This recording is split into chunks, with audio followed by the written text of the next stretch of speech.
Kita hidup di Pulau Bali, Pulau Dewata yang sudah memiliki konsep filosofi Trihita Karana. Hubungan harmoni dengan alam sekitar, harmoni dengan manusia, harmoni dengan Tuhan. Tapi kenyataannya apa yang terjadi? Sungai kita penuh dengan plastik, laut membawa lagi sampah ke pantai.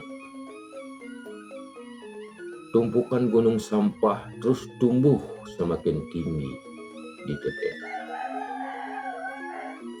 Setiap hari Bali menghasilkan ratusan ton sampah menumpuk seperti bukit buatan manusia, sehingga bau menyengat, air lindi mencemari tanah. 60% sampah organik, 17% sampah non-organik, dan kurang lebih 18% sampah residu. Itu yang data saya dapatkan.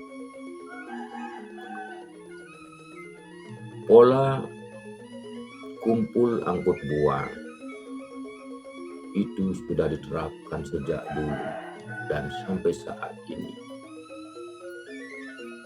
Pola tersebut bukan menyelesaikan masalah, tetapi memindahkan masalah dari satu tempat ke tempat yang lain. Karena mentalitas yang rendah, ketidakpedulian kita terhadap lingkungan. Kita menghaturkan canang setiap hari. Kita melakukan ritual upacara agama yang menghabiskan biaya puluhan juta, ratusan juta, bahkan miliaran rupiah, yang merupakan simbol daripada harmoni. Namun, kita masih tidak peduli membuang sampah plastik sembarangan.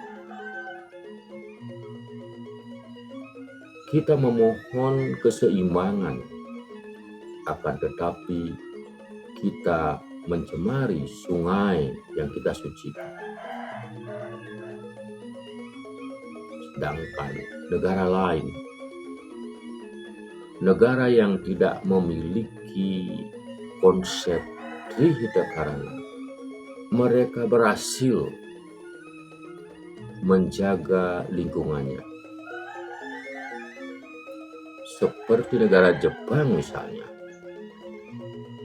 disiplin tanpa filsafat Trihita Karana, sehingga tercipta kota yang bersih dengan kesadaran warga negaranya yang tinggi.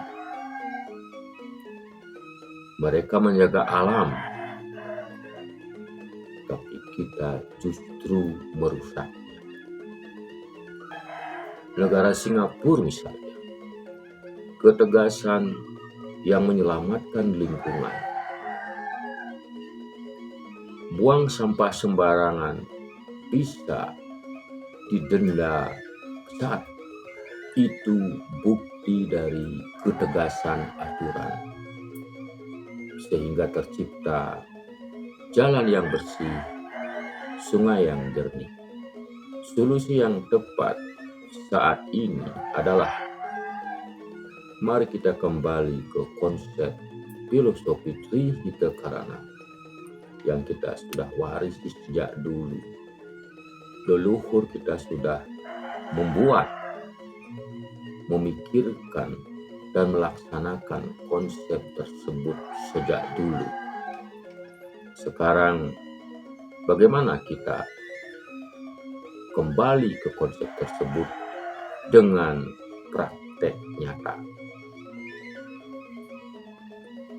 Adapun praktek nyata yang bisa kita laksanakan adalah dari kita sendiri, dari rumah tangga kita sendiri, dari perusahaan yang kita pimpin sendiri, dari usaha yang kita miliki.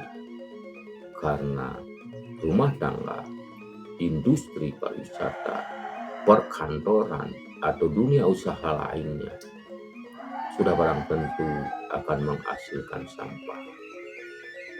Nah, dari sanalah kita mulai bahwa sampah adalah tanggung jawab kita bersama. Bukan kita menyerahkan semua persoalan tersebut kepada pemerintah. Disiplin memilah sampah seperti di negara lain, misalnya di Jepang. Pilah sampah sesuai dengan jenisnya. Kita bisa menerapkan sanksi sosial maupun sanksi administratif.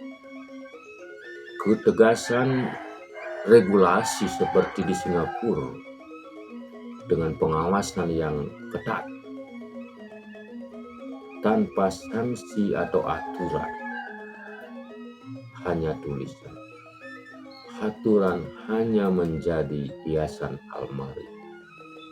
Untuk itu, aturan harus kita jalankan. Dunia belajar harmoni dari kita. Justru hari ini, dunia memberi pelajaran kepada kita untuk menjaga bumi. Sebuah pertanyaan, apakah kita bersembunyi di balik filosofi Tri Hitakarana atau kita menjalankannya? Tri Hitakarana bukan sekedar kata. Ia adalah tanggung jawab yang dimulai dari tempat sampah kita, dari rumah kita, dimulai dari sumber. Saya, Ketut Brana Yoga, ini bukan sekedar podcast. Ini adalah cermin. Om Santi, Santi, Santi.